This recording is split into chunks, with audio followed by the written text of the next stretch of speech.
Pada menjunjung titah perkenan ke bawah Duli Yang Maha Mulia Paduka Seri Baginda Sultan dan Yang di-Pertuan Negara Brunei Darussalam, Jabatan Perdana Menteri memaklumkan pengemaskinian fasa peralihan di bawah rangka kerja Pelan Pemulihan Kebangsaan COVID-19 akan bermula 19 November 2021. Pengemaskinian fasa peralihan itu diumumkan semasa sidang media situasi terkini jangkitan COVID-19 oleh Yang Berhormat Dato' Seri Setia Dr. Awang Haji Muhammad Amin Liu bin Abdullah, Menteri di Jabatan Perdana Menteri dan Menteri Kewangan dan Ekonomi kedua. Turut dimaklumkan perkumpulan ramai di tempat-tempat awam termasuk fasiliti kesukanan dan pembukaan premis-premis perniagaan seperti restoran, kafe, food courts, panggung wayang, arcade, taman permainan tertutup, premis-premis kecantikan seperti salon dan kedai gunting, pasar dan tamu semasa fasa peralihan adalah dibenarkan. Bagaimanapun, hanya individu yang telah melengkapkan vaksinasi mereka dan dihadkan kepada 50% kapasiti tempat atau tidak lebih dari 200 orang. Pihak pengurusan juga dikehendaki mematuhi garis panduan atau SOP yang ditetapkan. Dalam pada itu, semasa memasuki fasa peralihan, operasi pulih akan dikenali sebagai operasi peralihan yang mana tempoh akan dipendekkan dari pukul 10 malam sehingga 4 pagi dengan mengambil kira pembukaan premis-premis dalam fasa peralihan sekaligus akan dapat membantu meningkatkan ekonomi dan kesejahteraan semua di samping untuk memastikan keadaan COVID-19 yang semakin stabil dapat diteruskan. Indeks harga pengguna IHP bagi bulan Ogos 2021 meningkat 1.9% tahun ke tahun berbanding bulan Ogos 2020.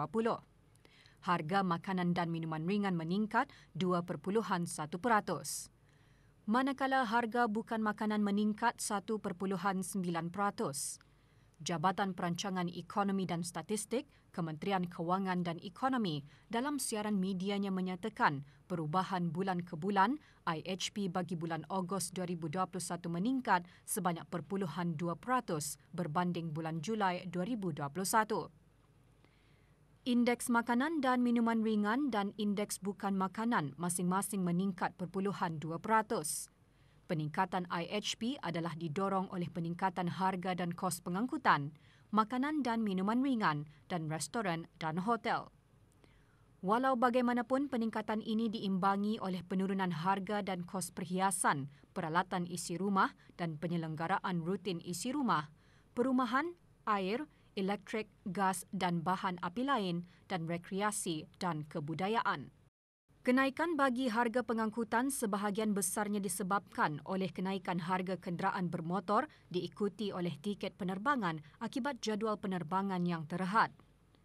Kos restoran dan hotel pula meningkat disebabkan peningkatan harga menu terpilih bagi catering berkontrak dan juga di restoran dan kafe.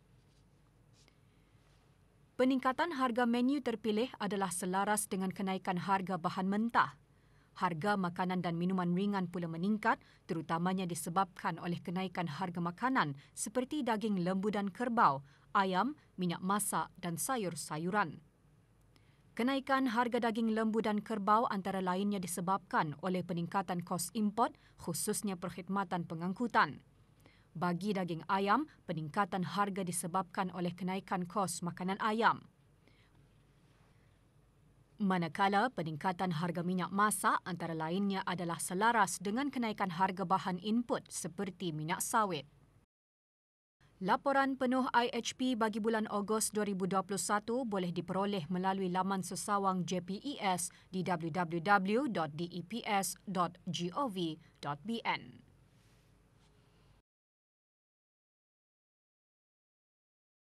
Persidangan antarabangsa Brunei mengenai kejuruteraan dan teknologi BSET ke-8 secara maya dirasmikan baru-baru ini bertemakan inovasi dalam kejuruteraan dan teknologi ke arah meningkatkan kualiti hidup dan masyarakat.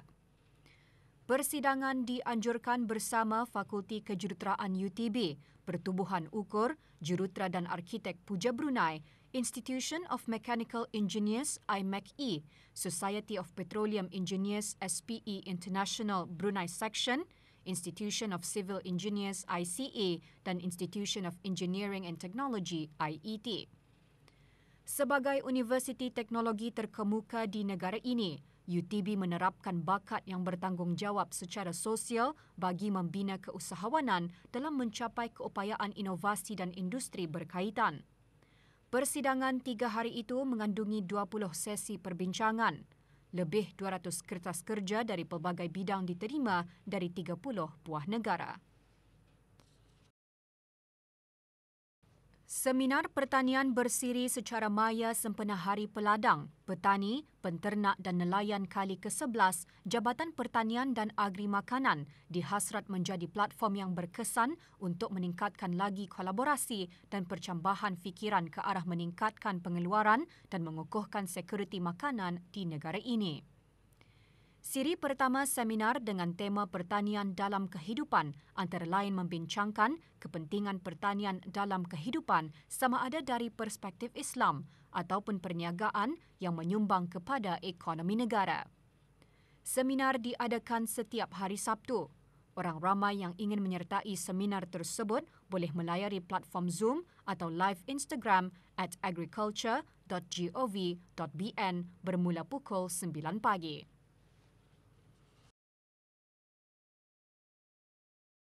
Karnival Usahawan Muda ASEAN ke-6 atau Karnival AYE akan diadakan bermula 18 hingga 21 November 2021 dengan mengetengahkan tema Reimagining Business in the New Paradigm.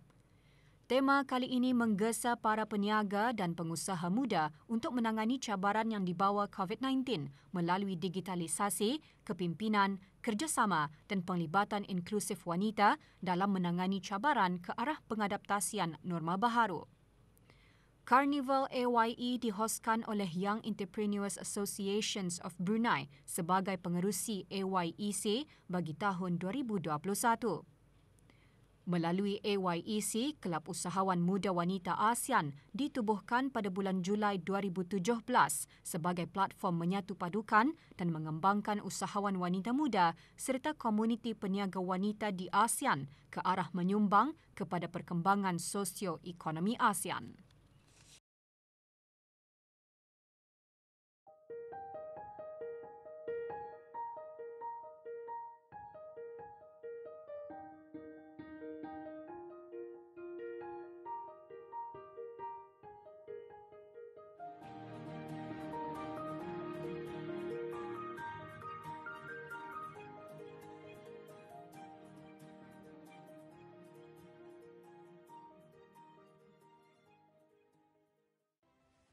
Para pengusaha kecil dan sederhana SME di negara ini juga tidak ketinggalan dalam sama-sama berganding bahu menangani COVID-19 di negara ini.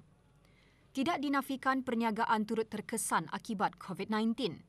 Namun hal itu tidak mematahkan semangat para pengusaha di negara ini untuk terus berusaha dan bangkit, malah sebaliknya muncul dengan pelbagai inisiatif untuk saling membantu para pengusaha lain menerusi projek amal Let's Sedekah. Menerusi projek ini, beberapa pengusaha kecil dan sederhana diberikan peluang untuk sama-sama mengumpulkan hasil produk mereka untuk disumbangkan kepada pesakit-pesakit COVID-19, frontliners, sukarelawan dan golongan yang kurang berkemampuan. Inisiatif yang timbul pada time COVID tani untuk support peranan petani, volunteer kita ni untuk membuat program Let's Sedekah. Bukan Aming seorang saja, ada rakan-rakan Aming Gunawan seperti Bros Kitchen, Bubur Alwani, and Paisia Haji, Sweet Farm, di Big Box. Semua diorang ni semua SME, bisnes kecil-kecilan juga di Brunei, tapi turut membantu membuat program ini. Alright. Dah jual sambutan SME ngikut serta jenis-jenis sumbangan.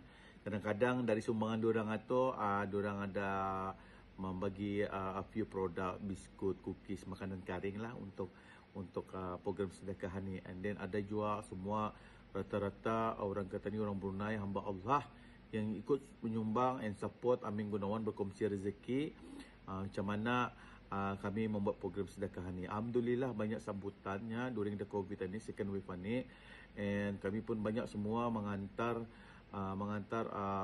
barang-barang sedekah ni ke arah NSC, CIC, semua daerah Brunei Muara, KB, Tutong dan Belait.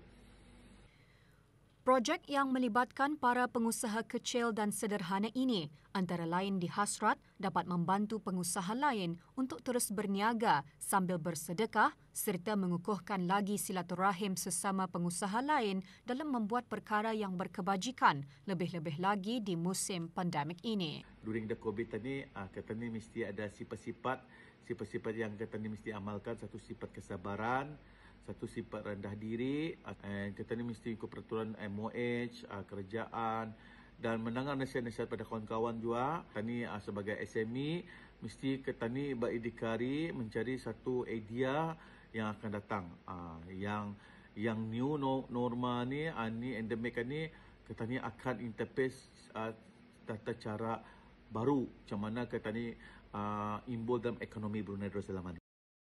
Perniagaan bandel yang menjual barangan terpakai seperti baju, seluar, beg, kasut dan alat perkakas rumah kini menjadi trend perniagaan. Barang-barang ini kebanyakannya didatangkan dari negara luar seperti Amerika Syarikat, Jepun, Australia dan Korea Selatan. Jangsak bandel trading yang ditubuhkan pada tahun 2016 merupakan pembekal bandel yang berdaftar di negara ini menawarkan perniagaan tersebut. Mempunyai 5 orang pekerja tempatan, Jangsak Bandel Trading mempunyai pelanggannya sendiri termasuk pengusaha yang terlibat dalam bandar kuceria dan online seller. Semasa penularan wabak COVID-19 pada masa ini, perniagaan Jangsak Bandel tidak terjejas dan Standard Operating Procedure SOP dipertingkatkan bagi mengurangkan penularan wabak COVID-19. Bagi sesiapa yang berminat boleh melayari Facebook atau Instagram All Brunei. Galakan dari hamba untuk orang yang hendak berniaga, kita tidak boleh patah semangat dan sentiasa berdoa semasa di pandemik ini. Terakhir, mengambil bandel mesti hati yang keras dan pemberani kerana barang bandel adalah barang terpakai iaitu used. Dan kita ni tidak boleh samakan contoh belahan masing-masing. Untuk modal yang rendah, habis kita boleh untung berlipat-lipat asalkan bis kita berkarih dan bercarih. Ini adalah peluang habis kita untuk mencari rezeki lebih. Ingin mempromosi kereta atau mendapatkan nasihat untuk membeli kereta? Auda tidak perlu bimbang kerana Mantuka Brunei mungkin boleh membantu. Bagi para pengguna media sosial, nama Mantuka Brunei memang tidak asing lagi.